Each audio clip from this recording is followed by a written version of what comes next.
नमस्कार साथियों, जून माह के सैलरी बिल ऑटो प्रोसेस हो चुके हैं। इन सैलरी बिल्स को ट्रेजरी फॉरवर्ड करने से पहले हमें कौन कौन से कार्य करने हैं, इस वीडियो में हम बात करेंगे। सबसे पहले हम बात करते हैं कि अर्जुन जांगिड़ की सहायतार्थ जो डिडक्शन किया जाना है वो सभी एम्प्लॉयज़ के हुआ या नहीं, ये हमें चेक करना है। और इस डिडक्शन के लिए प्रत्येक कार्मिक से सहमति की आवश्यकता नहीं है। कोई कार्मिक अगर ये डिडक्शन नहीं करवाना चाहता तो वो अपना लिखित में प्रार्थना पत्र अपने डीडीओ को प्रेषित करेंगे, अन्यथा सबकी कटौती है वो करनी है। वैसे स्वैच्छिक है, लेकिन जो आदेश है उसमें ये स्पष्ट लिखा हुआ है कि जो कार्मिक अपना डिडक्शन नहीं करवाना चाहते उनको अपने डीडीओ को प्रार्थना पत्र देना है कि मैं ये कटौती है इस कारण से नहीं करवाना चाहता। बाकी सभी एम्प्लॉयज़ की कटौती के लिए कार्मिक की एक की सहमति की आवश्यकता यहाँ पर नहीं है। तो यहाँ हम एक बात और कर लेते हैं कि जो डिडक्शन हुआ है 302 या 310 में, उसको आप वहाँ पे जो अकाउंट नंबर और आपने जो ऐड किए हैं वो सही होना चाहिए। और जो पॉपअप मैसेज आता है उसमें डिडक्शन है वो 310 शो हो रहा है, तो वहाँ आपको चिंतित होने की आवश्यकता नहीं है।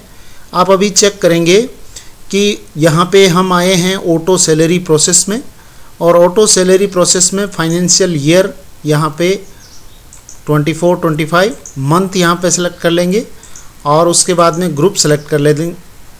ग्रुप सेलेक्ट करने के बाद में हम सर्च करेंगे तो यहाँ पे ये बिल शो हो जाएगा और इस बिल को आप बिल नंबर पे क्लिक करें, या यहाँ से जो आई का बटन है, इस आई के बटन से आप डायरेक्ट रिपोर्ट्स देख सकते हैं।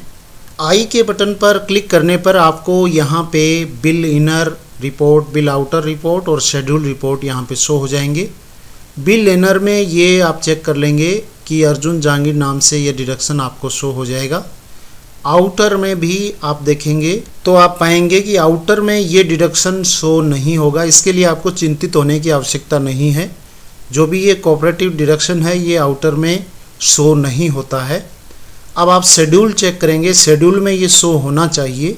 शेड्यूल में आप यहाँ पे देख पा रहे हैं जो ये 13 एम्प्लॉयज़ है और 13 एम्प्लॉयज़ के प्रत्येक के यहाँ पे 60 रुपये का डिडक्शन हुआ है और 780 रुपये का यहाँ पे डिडक्शन शो हो रहा है। तो सभी एम्प्लॉयज़ के यहाँ पे ये शेड्यूल में कोऑपरेटिव जो अकाउंट अर्जुन जांगिड़ का है, इसमें यहाँ पे ये शेड्यूल लास्ट में शो हो रहा है। तो इसमें सभी एम्प्लॉयज़ के ये 60 रुपये का डिडक्शन शो होना चाहिए। अगर नहीं हुआ है तो आपको बिल डिलीट करके दोबारा जनरेट करना होगा, डिडक्शन है वो ऐड करके। अगर आपने डिडक्शन ऐड नहीं किया है तो इसके संबंध में मैंने एक पूर्व में वीडियो बना रखा है, आप डिडक्शन कर सकते हैं। इंडिविजुअल डिडक्शन भी कर सकते हैं और बल्क में भी डिडक्शन कर सकते हैं सभी एम्प्लॉयज़ के एक साथ। तो ये तो हुआ पहला काम, अर्जुन जांगिड़ की हेल्प के लिए जो कोऑपरेटिव अकाउंट है उसमें ये डिडक्शन सभी एम्प्लॉयज़ के करना है। अगर कोई एम्प्लॉय ये लिख के नहीं देता है कि मेरा ये डिडक्शन नहीं करना है, तो उस स्थिति में सभी एम्प्लॉयज़ के आपको ये डिडक्शन करना है। अब यहाँ पे दूसरा पॉइंट ये है कि आपको वैसे रेगुलर जो आप चेकअप करते हो वैसे सारे चेकअप आपको करने ही हैं। और दूसरा जो महत्वपूर्ण काम है वो है सेवा सत्यापन प्रमाण पत्र अपलोड करना। इस बार आपको सैलरी बिलों के साथ में एब्सेंटी के साथ साथ सेवा सत्यापन प्रमाण पत्र भी अपलोड करना है। तो उसका नमूना क्या है मैं आपको यहाँ पे दिखाता हूँ और आप मैं एक लिंक भेज दूँगा, उससे डाउनलोड भी उसको कर सकेंगे। नमूने का सेवा सत्यापन प्रमाण पत्र यहाँ पे ये शो किया जा रहा है। इसमें लिखा हुआ है विपत्र में अंकित समस्त कार्मिकों के सेवा अभिलेख में 1 अप्रैल 2023 से 31 मार्च तक की अवधि का सेवा सत्यापन संबंधित कार्मिक के सेवा अभिलेख में कर दिया गया है। तो ये प्रमाण पत्र जून माह के सैलरी बिलों के साथ में अटैच करना है। और इसके अलावा आपको जो अर्जुन जांगिड़ की सहायतार्थ जो डिडक्शन किया जा रहा है उसका शेड्यूल चेक कर लेना है, और जो बाकी रेगुलर आप चेकअप करते हो वो आपको करना ही है। अर्जुन जांगिड़ की सहायतार्थ जो कटौती है वो आउटर में शो नहीं होगी, ये ध्यान रखें, और इनर और शेड्यूल में वो शो होगी। और उसके अनुसार आपको बिल को चेक करना है। अगर कटौती इनर और शेड्यूल में शो हो रही है तो बिल सही जनरेट हुआ है और कार्मिक के वेतन में कटौती के उपरांत ये राशि है वो उसके खाते में चली जाएगी।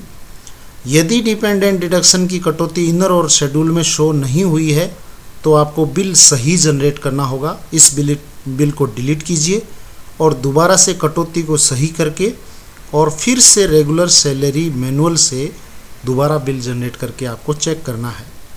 और डिपेंडेंट शेड्यूल है वो अलग से नहीं है, इसके साथ में ही अटैच है।